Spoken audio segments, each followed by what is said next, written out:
குழப்புறத்துக்குண்டே வந்திருந்து கதைஞ்சால் இப்போ நீங்கள் என்னிட கேள்வி கேட்க நான் உங்களுக்கு எவ்வளோ அன்பா பதில் அளிக்கிறேன். ஊசி சும்மா எல்லாத்துக்கும் ஊசியை போட்டு எல்லாரும் பொறுப்பானா? எல்லாத்துக்கும் ஊசி கிட்டடியில் ஒவ்வொருத்தரும் அவைக்கு பேச தெரியாது. பாராளுமன்ற உறுப்பினர்களுக்கு கதைக்க தெரியுது இல்லை, அப்படியா கதைக்கணும் இல்லை.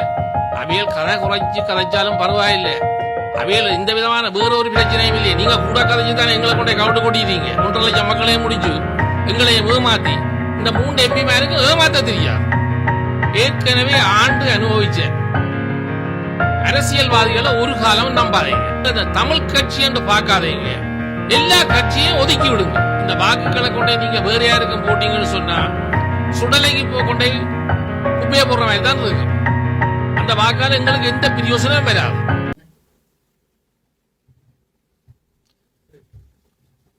இது எனது உள்ளூராட்சி தேர்தல் சம்பந்தமான விடயங்கள் மக்களுக்கு தெளிவுபடுத்துவதற்கான ஒரு கருத்தரங்கைத்தான் நான் இதிலே முன்வைக்கின்றேன்.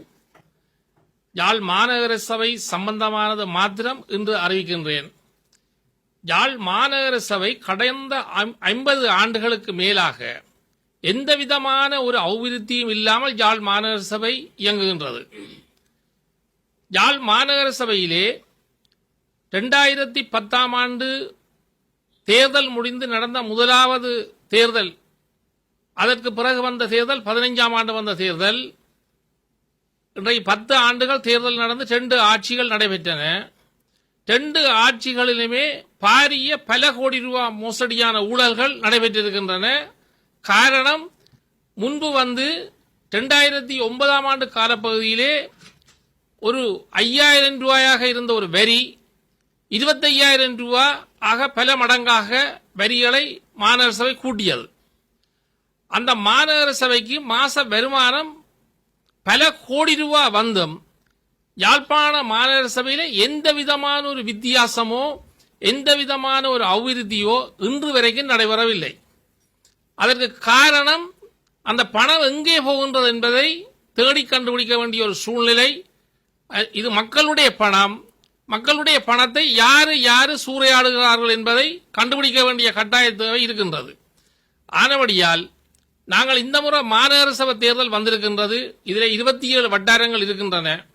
27 வட்டாரங்களுக்கும் 27 பிரதிநிதிகள் தெரிவு செய்யப்பட வேண்டும். இந்த 27 பிரதிநிதிகளையும் தேசிய மக்கள் சக்திக்கு வாக்களிக்க வேண்டும் என்பதுதான் என்னுடைய கோரிக்கை. காரணம் என்னென்று கேட்டால், ஊழலற்ற கிளீன் ஸ்ரீலங்கா திட்டத்துக்குள்ள வர்றது. அடுத்தது, ஒரு யாழ்ப்பாண யூனிவர்சிட்டியில இருக்கிற ஒரு சிரேஷ்ட விரிவிரியாளரைத்தான் அந்த கட்சி யாழ் மாநகர முதல்வராக தெரிவு செய்திருக்கின்றது போட்டிக்கு. இதன் அடிப்படையிலே யாழ் மாநகர சபையை நாங்கள் இந்த முறை தேசிய மக்கள் சக்தியிடம் கையளிக்க வேண்டும். காரணம், மத்தியிலே கூட்டாட்சி இருக்கின்றது. ஆனபடியால் அந்த மத்தியிலே ஜனாதிபதியினுடைய தலைமையிலே இந்த கட்சி இயங்குகின்றது. இந்த கட்சிக்கு பாராளுமன்றத்திலே 189 பாராளுமன்ற உறுப்பினர்கள் இருக்கின்றார்கள். அறுதி பெரும்பான்மையாக 180 தான் தேவை ஒரு சட்டத்தை மாற்றுவதற்கு. 159 பேர் இருக்கின்றார்கள். மேலதிகமாக 9 பேர் இருக்கின்றார்கள். ஆனபடியால் ஜனாதிபதி எங்களுடைய தமிழ் மக்களுடைய பிரச்சனையை இந்த முறை தீர்ப்பதற்கு அவர் நடவடிக்கை எடுக்க வேண்டும். இதன் ஒன்றாக மொத்த வடிவிலே வடமாகாணத்து மக்கள் அனைவரும் நாங்கள் தேசிய மக்கள் சக்திக்கு வாக்களிக்கின்ற பட்சத்தில் இந்த 5 ஆண்டுகளிலும் எங்களுடைய வளர்ச்சியை நாங்கள் கண்கூடாக காணலாம். இதை மக்கள் புரிந்து கொள்ள வேண்டும். எங்களுடைய வாக்குகளை சிந்தாமல் சிதறாமல் நாங்கள் தேசிய மக்கள் சக்திக்கு வாக்களித்தால் 5 ஆண்டுகளில் என்ன நடைபெறும் என்பதை நாங்கள் பார்த்துக் கொள்ளலாம். இது ஒவ்வொருத்தரும் தங்களுடைய பகுத்தறிவின் மூலமாக இந்த வாக்குகளை அவர்களுக்கு அளித்து இந்த தேசிய மக்கள் சக்தியை வெற்றி கொள்ள செய்து முழு பிரதிநிதித்துவம் அவர்களிடம் கொடுக்கும் பட்சத்தில் இதனுடைய முழு பலனை யாழ் மக்கள், யாழ் மாநகர சபை, யாழ் மாவட்ட மக்கள், வடமாகாண மக்கள் அனுபவிப்பார்கள். அதில் எந்த விதமாயும் நாங்கள் எள்ளளவும் சந்தேகம் கொள்ள வேண்டிய அவசியம் இல்லை. அடுத்ததாக, தமிழ் கட்சிகள் படும் பாடை நீங்கள் இந்த வானொலிகள் இந்த யூடியூப்ல எல்லாம் நீங்கள் பார்த்திருப்பீர்கள். தமிழ் கட்சிகள் ஒவ்வொருத்தர் எப்படி போட்டு அடிக்கின்றார்கள் என்பதை உங்களுக்கு விளங்கும். அப்ப இவர்கள் இன்றைக்கு இப்படி அடிக்கின்றார்கள் என்று சொன்னால் 2009 யுத்தத்தில் இவர்கள் எப்படி நடந்திருப்பார்கள் என்பதை நீங்கள் புரிந்து கொள்ள வேண்டும். 2009 இறுதி யுத்தத்தில் இந்த 22 பாராளுமன்ற உறுப்பினர்களும் எப்படி நடந்திருப்பார்கள். இன்றைக்கு வீலுக்குள்ள இவ்வளவு பிச்சல் விடுங்கள், ஒவ்வொரு நாளும் யூடியூபை பார்த்தீங்கன்னா தெரியும், மாறி மாறி ஒவ்வொருத்தரை பற்றி சொல்ற கதைகளை. ஆனா இப்படி இன்றைக்கு இந்த 15 ஆண்டுகள் 16 ஆண்டுகளுக்கு பிறகுதான் இந்த கதை வருது. 16 ஆண்டுகளுக்கு பிறகுதான் அவைகளின் உண்மை தோற்றங்கள் வருது. முந்தி எல்லாரும் உண்டாயிருந்து செய்யல ஒரு ஒன்றும் வெளியில வர இல்லை. இப்ப எல்லாத்த கதையும் ஒருத்தர் சொல்லி சொல்லி முழு கதையும் வெளியில வருது. அப்ப இப்படி வெளியில வர்றதால தமிழ் மக்களுக்கு இன்னும் பாரிய வேண்ட முழு முகமும் தெரியுது. இளம் சமுதாயத்திட்ட நாங்கள் வடமாகாணத்தை கொடுக்கணும். ஏற்கனவே ஆண்டு அனுபவிச்ச அரசியல்வாதிகளை ஒரு காலம் நம்பாதீங்க. ஆண்டு அனுபவிச்ச அரசியல்வாதிகள் உங்களுக்கு தெரியும், யார் யார் ஆண்டு அனுபவிச்சவையாண்டு, உங்களுக்கு என்ன செய்தவையான்னு தெரியும். எல்லா பாராளுமன்ற உறுப்பினரையும் உங்களுக்கு தெரியும். இந்த ஆண்டு அனுபவிச்ச அரசியல்வாதிகள் திருப்பியும் தோட்டத்துக்கு பிறகு வந்து நிக்கணும், ஏதோ ஒரு விதத்தில் உள்ளுக்கு பூரலாம். உள்ளுக்கு பூர்றதுக்கு ஒரு ஓட்டையும் விட்டுறாதீங்க. எந்த ஓட்டையை விட்டு பிரயோசனம் இல்லை. உங்களுக்கு வந்து பூர்றதால அவைகளுக்கு ஒரு சீட்டை கொடுத்தோ பாதி சீட்டை கொடுத்தோ 5 சீட்டை கொடுத்தோ எந்த பிரயோசனம் நடக்க போற கதை இல்லை. அந்த சீட்டை வச்சு அவை ஒன்றும் செய்ய போறதும் இல்லை. இவ்வளவு காலம் செய்யாத அந்த சீட்டை வச்சு எதுவும் செய்ய இயலாது. ஆனபடியால் நீங்கள் இந்த தமிழ் கட்சி என்று பார்க்காதீங்க, எல்லா கட்சியும் ஒதுக்கி விடுங்க. எப்படி கூட்டி தள்ளுனீங்களோ, வீடுகளில் நாங்கள் விடிய காலம் வீடெல்லாம் கூட்டி சுத்தம் செய்து கூட்டுறதானே, அது மாதிரி இந்த முறை 50% கூட்டி தள்ளிட்டீங்க குப்பையை. இன்னொரு 50% இருக்கு. மொத்தம் யாழ்ப்பாணத்தில் 6 ஆசனம் 3 ஆசனம் கொடுத்தாச்சு. வன்னி மாவட்டத்தில் 6 ஆசனம், அதில் 3 ஆசனம் கொடுத்தாச்சு என்பிபிக்கு. அப்ப மொத்தமா வட மாநிலத்தில் 6 ஆசனம் என்பிபிட்டே இருக்கு. ஒன்று போனஸ் சீட்ல அமைச்சர் சந்திரசேகரன் தோழர் அவர்கள் இருக்கிறார். அப்ப மொத்தம் 7 ஆசனம் வட மாநிலத்தில் இருக்கு. மிச்சம் 6 ஆசனம் தான் இப்ப பிச்சு ஒவ்வொருத்தர் வச்சிருக்கிறோம். ஊசி அது இதுன்னு சொல்லி எல்லாம் ஒவ்வொரு ஆசனத்தை வச்சு கொண்டு நிற்கிறோம். இந்த ஆசனங்கள் ஒன்றிலும் வேலை இல்லை, எதுவுமே நடக்காது. என்னன்னு கேட்டா 159 ஆசனத்தோட ஜனாதிபதி அவர்கள் அன்றகுமார் திசாநாயக்கா தலைமையில நாடு இயங்குது.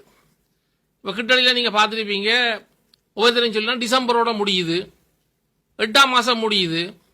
ஏன் டிசம்பருக்கு 8ஆம் மாசத்துக்கு முடிகிற ஒரு ஆட்சியை இன்றைக்கே கவுக்கலாம் தலைவியல். ஜனாதிபதியை கவுக்கணும்டா சக்தி இருந்தா இன்றைக்கே நீங்க கவுக்கலாம். அப்ப அது தேர்தலுக்காக சொல்ற கதை.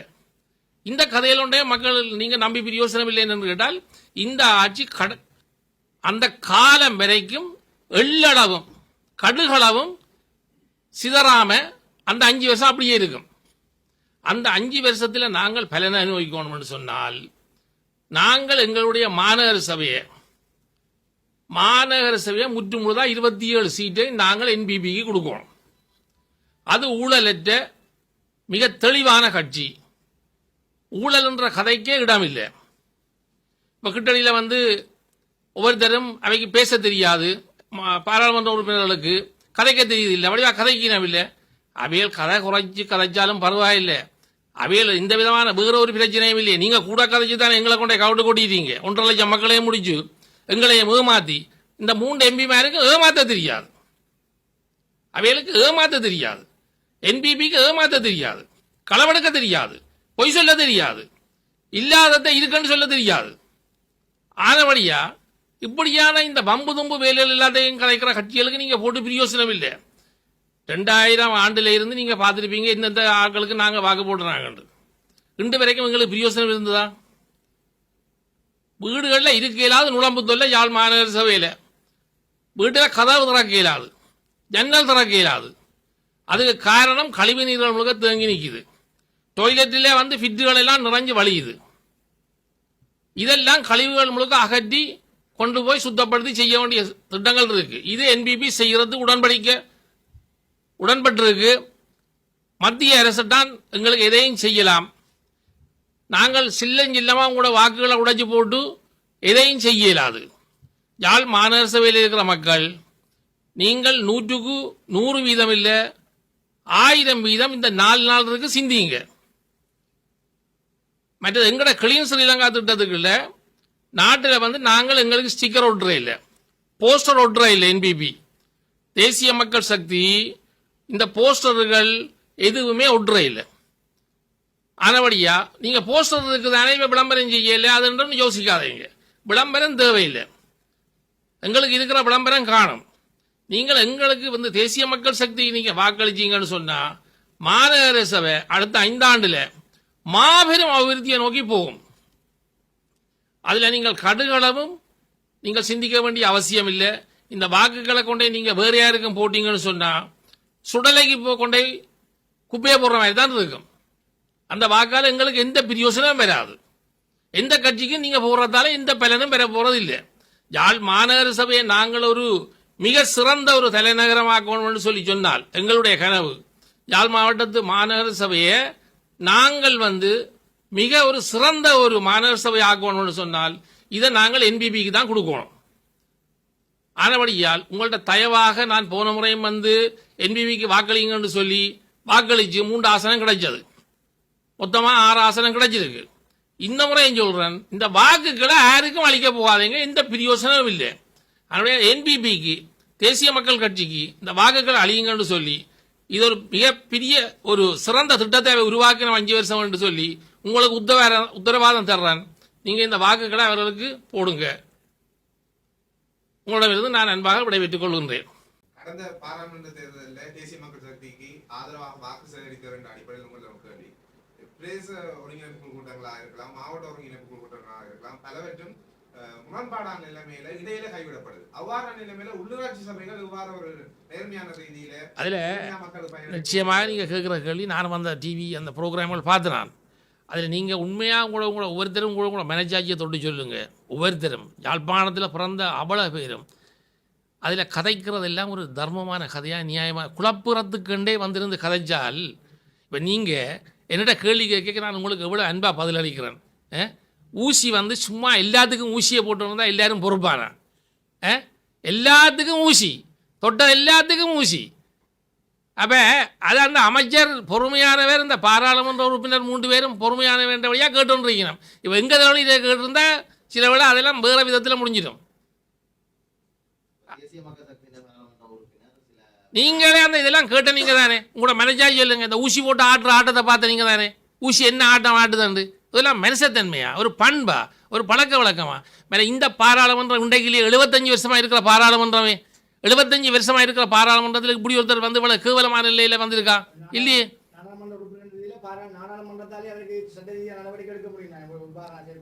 அது அது கண்டும் காணாமல் இருக்கிறேன்டா, எடுத்த உடனே அவையில் எது நடவடிக்கை எடுத்தாலும் உங்களுக்கு நீங்கள் சொல்லுவீங்க இப்படி ஒருத்தருக்கு எடுத்து போட்டீங்கன்ட்டு. அதனுடைய அவர்கள் ஒரு மனிதாயமான ரீதியாக கொஞ்சம் காலத்தை விட்டுட்டு நாம் அவைகள் வந்து இதை எடுத்தாலும் நீங்கள் சொல்லுவீங்க என்ன இப்படி ஒருத்தருக்கு எடுத்துட்டீங்களே நீங்கள் எங்கட இனத்துக்கு தமிழ் இனத்துக்கு வேண்டுவீங்க. அதனுடைய நீங்களே கூட மனச்சாட்சிக்கு சொல்லுங்களேன் இது சரியா பிள்ளையாண்டு. அது அமைச்சர் பொறுமையானவர் என்றபடியாக அவர் பொறுமையாக இருந்து கடைப்பிடிக்கிறார், அவ்வளோதான் எனக்கு தெரியும்.